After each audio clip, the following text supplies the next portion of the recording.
Detektív Martin Sedlák si potiahol rukávy a prezrel záznamy na stole. Záznamy, ktoré mal pred sebou, neboli ničím výnimočné. Bola to práca, ktorú robil každý deň. Vyšetroval prípady, ktoré sa na prvý pohľad zdali byť bežné. Ale tento mal v sebe niečo, čo mu neprestávalo vrtať v hlave. Niečo, čo nedávalo zmysel. Tento prípad začal obyčajnou hlásením.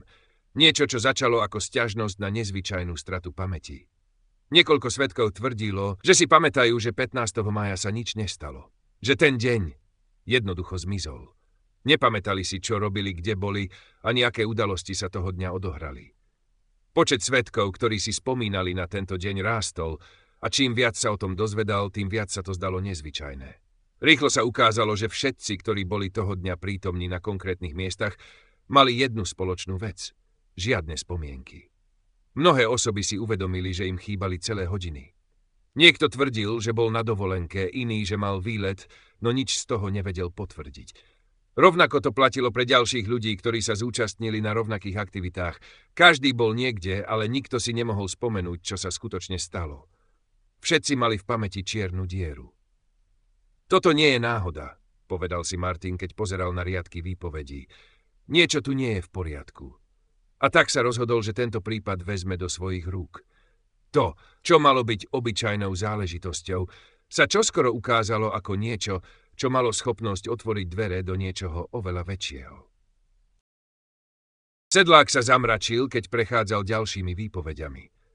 Konečne mal pred sebou jeden z kľúčových svedkov, Jana, žena stredného veku, ktorá tvrdila, že sa nemohla pamätať na nič zo 15. mája. Rýchlo si všimol, že jej výpoveď je plná nezrovnalostí. Povedala, že ten deň strávila v práci, ale nevedela si spomenúť, čo konkrétne robila. Na otázky o konkrétnych detailoch, ako kto bol jej kolega v ten deň, čo mala na obed, alebo aké projekty riešila, odpovedala váhavo alebo s nepresnosťami. Bola ste toho dňa v práci, opýtal sa Sedlák a pozorne ju sledoval. Áno, ale vlastne neviem. Možno to bol len bežný deň, nič nezvyčajné, ale zastavila sa, ako by si niečo uvedomila. Je to zvláštne. Mám pocit, že mi niečo chýba. Martin sa zamyslel. Tento pocit déjà vu, ktorý zažila Jana, mal podobné prvky ako prípad, ktorý pred rokmi študoval. Prípady s ľuďmi, ktorí si pamätali len útržky reality, ako by ich niekto zmanipuloval. Ale tu niečo nesedelo. Ľudia si pamätali iba fragmenty, nie celý deň. A čo bolo ešte znepokojujúcejšie, niektorí z týchto ľudí tvrdili, že si pamätali, že v ten deň neboli na mieste, kde mali byť. Je možné, že ste boli niekde, kde ste nemali byť? Opýtal sa, skúšajúc, či niečo spustí reakciu. Jana pokrútila hlavou. Nie, nič také si nepamätám. Ale je pravda, že niektoré veci sa jednoducho nedajú vysvetliť. Mám pocit, že mi niečo uniká. Sedlák sa opäť pozrel na záznamy. Tento prípad už prestával byť len záhadou zmiznutého dňa. Začínal sa javiť ako niečo, čo by mohlo mať oveľa hlbší a temnejší základ. Sedlák sa vrátil do kancelárie, kde ležali kopce dokumentov, ktoré sa mu hromadili na stole. Nevyzeralo to ako bežný prípad. Každý nový detail, ktorý sa objavil, ho iba uvádzal do ešte väčšej zmätku. Okrem Jany začal vyšetrovateľ vypočuť ďalších svedkov, ktorí mali podobné príbehy o stratenom dni. Ich výpovede sa často líšili, ale všetci mali jednu spoločnú vec. Nikto nevedel, čo sa stalo 15. mája. Každý si pamätal iné veci, ale nikto si nevedel vybaviť celý deň. Pri prehľadávaní starších záznamov o týchto prípadoch zistil, že podobné výpadky pamäti sa už v minulosti vyskytli, ale nikdy neboli spojené s jedným konkrétnym dňom.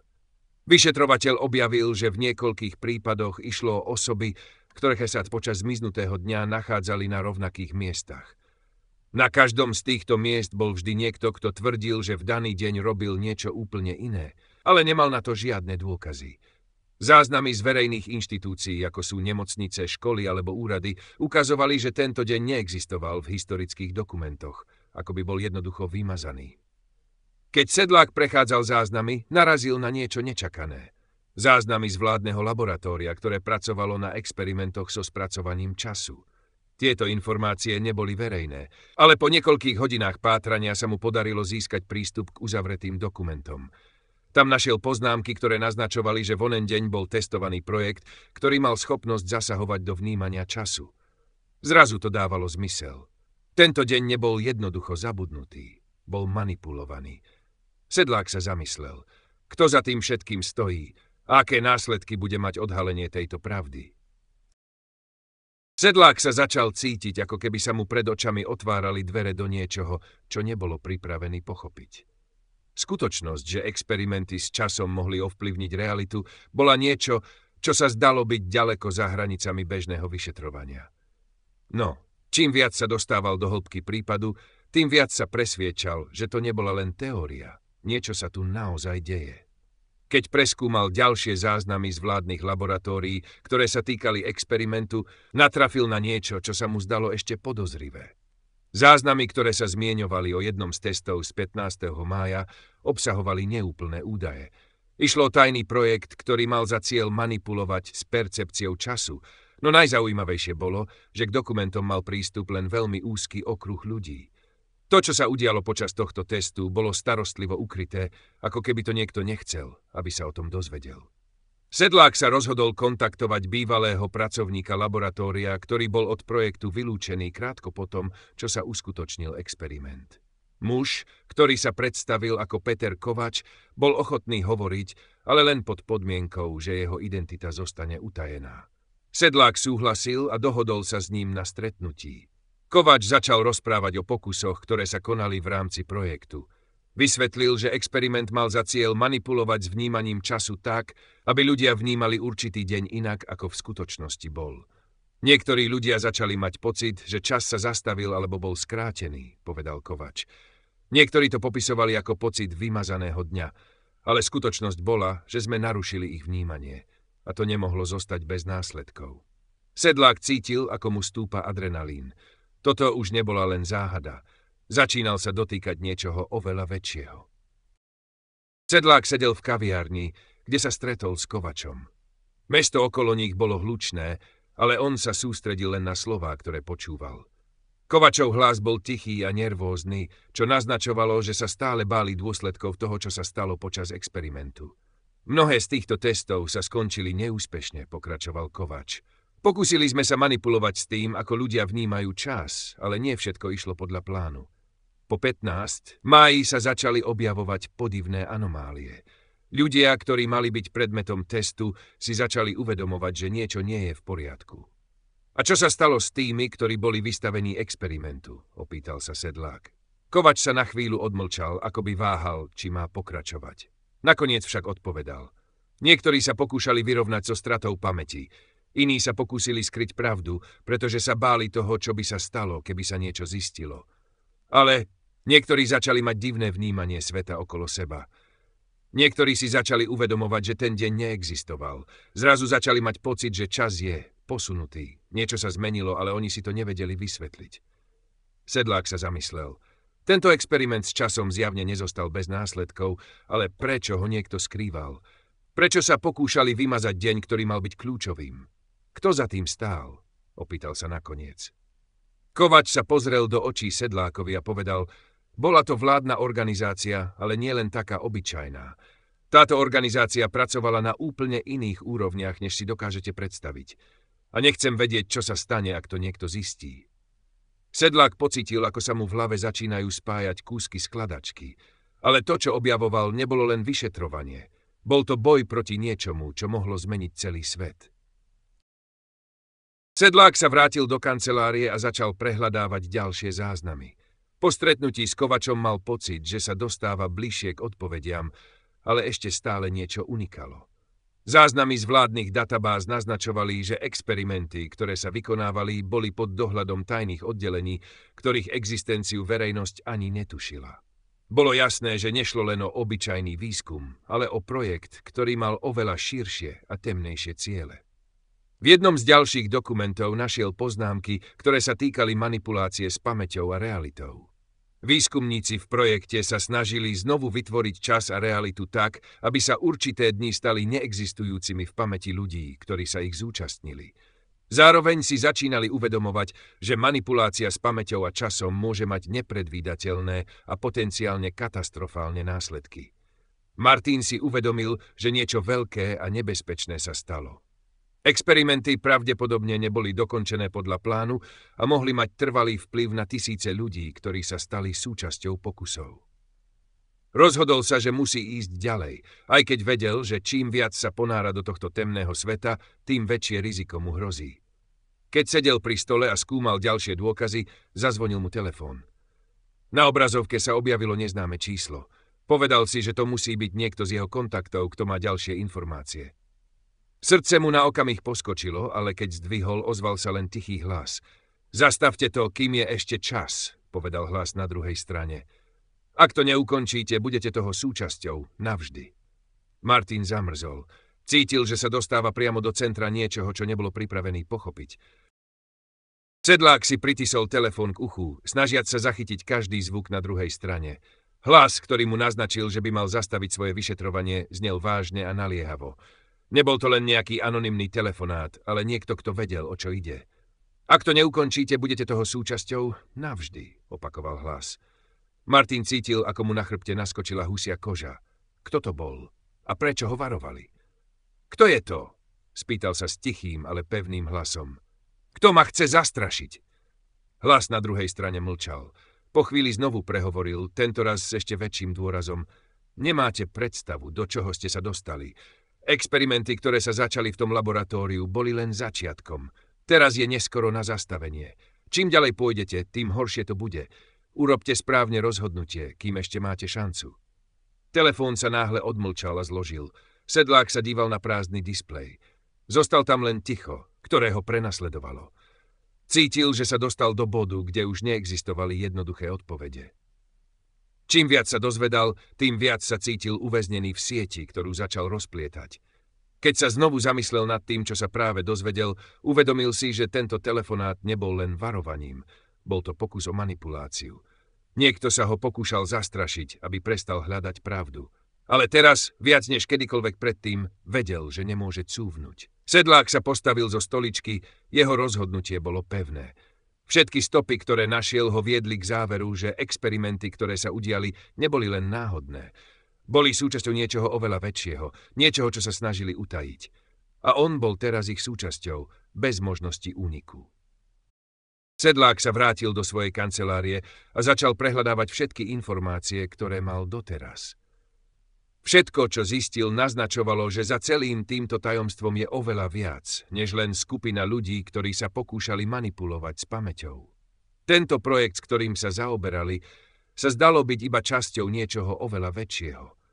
Nešlo už len o experimenty s časom, ale o hĺbší plán, ktorý mal zasiahnuť samotnú podstatu toho, ako ľudia vnímajú realitu. Keď Sedlák prechádzal staré záznamy, narazil na niečo, čo mu ešte predtým uniklo. Projekt s názvom Percepcia Štecis Čtede. Tento kód bol označený ako veľmi tajný a zdalo sa, že nikdy nebol sprístupnený verejnosti. Po prehľadaní viacero databáz a kontaktovaní svojich zdrojov zistil, že tento projekt sa týkal manipulácie s kolektívnou pamäťou celých skupín ľudí. Cieľom bolo vytvoriť alternatívne verzie histórie, ktoré by sa stali realitou pre tých, ktorí sa experimentu zúčastnili. A tu bola otázka, ktorá Sedláka prenasledovala. Prečo by niekto chcel, aby sa celý jeden deň jednoducho vymazal z pamäti ľudí? Bolo jasné, že tento projekt nebol len o manipulácii s časom alebo pamäťou. Jeho účelom bolo niečo oveľa temnejšie. Ak by sa úspešne vymazal deň z pamäti tisícov ľudí, čo by to znamenalo pre kontrolu spoločnosti a histórie? Sedlák sa rozhodoval, či mal pokračovať vo vyšetrovaní, alebo sa zamerať na niečo iné. Ale vedel, že v okamihu, keď sa dostal k percepcii Štecis už nebolo cesty späť. Každý ďalší krok by ho ešte viac ponoril do tohto temného sveta, kde pravda mohla byť niečím, čo by nikdy nemal objaviť. Ale nebolo to len o pravde. Bolo to aj o tom, čo by sa stalo, ak by sa táto pravda dostala na svetlo. Sedlák sa rozhodol, že už nemôže ustúpiť. Tieto tajné projekty, o ktorých sa dozvedal, neboli len obyčajné výskumy. Zrazu mu bolo jasné, že čelí niečomu, čo má potenciál zmeniť celé vnímanie sveta. Tento projekt, Percepcia Štecis, nebol len experimentom na manipuláciu s pamäťou a časom. Išlo o spôsob, ako upraviť spoločenskú realitu tak, aby sa pod vplyvom týchto experimentov formovali úplne nové a neznáme pravdy. Keď sa začal pripravovať na ďalšie kroky, kontaktoval svoju poslednú nádej, Petra Kovača. Potom, čo mu Kovač zveril informácie o projekte, sa rozhodol, že bude musieť riskovať. Ak sa nechce stať len ďalším nezávislým vyšetrovateľom, ktorý bol zlikvidovaný pri odhaľovaní štátnych tajomstiev, musel získať prístup k úplným dokumentom. Musím to vedieť, povedal si v duchu, keď vstúpil do podzemného archívu vládnych záznamov. Kovač mu dal niekoľko kontaktov a kľúčových miest, kde by sa mohol dozvedieť viac o tom, čo sa skutočne udialo počas 15. mája. Každý krok, ktorý urobil, ho viedol do hlbších a temnejších vodných prameňov tejto mystickej organizácie. Nikdy nevedel, kto stojí za týmto všetkým, ale teraz, keď sa ponoril až po uši, začínal pochybovať, či existuje niečo, čo ešte nebolo ovplyvnené týmto experimentom. V archíve našiel niekoľko dokumentov, ktoré potvrdzovali, že experiment nebol len o manipulácii s pamäťou, ale o pokuse vygenerovať novú realitu, ktorá by sa vymazala z pamäti a histórie. Manipulácia s realitou je oveľa nebezpečnejšia, než sme si mysleli, napísal jeden z výskumníkov v tajnom spise. Sedlákov pohľad sklzol na tieto slová. To, čo sa pred ním odkrývalo, bolo niečo, čo si nikdy nedokázal predstaviť. Začínal si byť istý, že ak sa dostane k správnym ľuďom a odhalí pravdu, môže to byť nielen jeho koniec, ale aj koniec všetkého, čo poznal. Sedlák opustil archív s rukami plnými dokumentov, ktoré mu poskytovali niektoré odpovede, ale prinášali ešte viac otázok. Keď prechádzal ulicami, premýšľal, aké by to bolo žiť v spoločnosti, kde nie je možné veriť ani vlastným spomienkam. Manipulácia s realitou, ktorá sa vykonávala v tajných laboratóriách, mohla zmeniť nielen jednotlivcov, ale celé generácie. A práve teraz sa dostával priamo do jej centra. Cítil, že sa dostal do bodu, kde už neexistovalo žiadne jednoduché rozhodnutie. Málo kedy si uvedomoval, že sa dostáva do situácie, ktorá by ho mohla pripraviť o všetko. Nebol len vyšetrovateľom, ktorý sa pokúšal odhaliť pravdu. Bol teraz súčasťou niečoho, čo sa zdalo byť oveľa väčšie, ako si kedy predstavil. Zastavil sa pred kaviarňou, kde sa mal stretnúť s Kovačom. Tento človek bol teraz jediným, kto vedel viac než Sedlák. Kovač ho možno varoval, ale nebolo jasné, či mal na mysli jeho bezpečnosť, alebo len svoju. Potom, čo sa všetko začalo rozkrývať, Sedlák vedel, že čím viac sa dozvedá, tým je bližšie k tomu, čo sa stalo v onom stratenom dni. Vstúpil do kaviárne a hľadal Kovača medzi stolmi. No Kovač tam nebol. Sedlák si sadol a začal premýšľať. Možno Kovač zistil, že už nie je bezpečné pokračovať v tejto hre. Možno mal pocit, že je čas skryť sa. Keď si objednal kávu, jeho telefón zazvonil. Číslo bolo neznáme. Po druhom zvonení ho zdvihol. Je čas, povedal tichý hlas. Musíte sa rozhodnúť, čo chcete, ale vedzte, že pravda môže zničiť viac, než len váš život. Sedlák sa na okamih zamyslel, potom zavrel oči. Tento boj bol nevyhnutný. Sedlák pomaly zložil telefón a chvíľu sedel v tichu, ktoré nasledovalo. Slová na druhej strane linky mu zarezonovali v hlave. Pravda môže zničiť viac, než len váš život. Vedel, že bol na okraji niečoho, čo ho presiahlo. Tento prípad už nebol len o nájdení pravdy. Bolo to o tom, či je vôbec možné túto pravdu udržať pod kontrolou. Pohľad mu padol na stôl, kde sa ešte stále nachádzali dokumenty týkajúce sa percepcie Štedisčedy. Boli to dôkazy o tom, že manipulácia s realitou a pamäťou bola len špičkou ľadovca. Tento projekt mal ďaleko širšie a temnejšie ambície. Nielen vymazať a zmeniť pamäť jednotlivcov, ale úplne prerobiť vnímanie sveta. A keď si to uvedomil, bol si istý, že všetky tie tajné projekty a experimenty mali za cieľ niečo, čo presahovalo osobné záujmy. Tento plán mal potenciál ovládnuť celé generácie, celú spoločnosť, meniť históriu podľa prianí niekoho v pozadí. Dvere kaviárne sa otvorili a do miestnosti vstúpil človek, ktorého poznal len z fotografií. Vysoký muž v tmavom obleku, ktorý sa posadil naproti nemu. Jeho tvár bola známa, ale nie jeho meno. Vedel, že to, čo prichádza, bude ďalší krok v hre, z ktorej už nebolo úniku. Povedali ste, že pravda môže zničiť, začal Sedlák ticho, ale čo je ešte horšie? Čo je na konci tohto všetkého? Muž sa na chvíľu zamyslel, potom odpovedal chladným, nepreniknuteľným hlasom. Na konci nič neostane, len nová realita a vy sa rozhodnete, kde v nej budete stáť. Sedlák pocítil, že teraz už neexistuje cesta späť.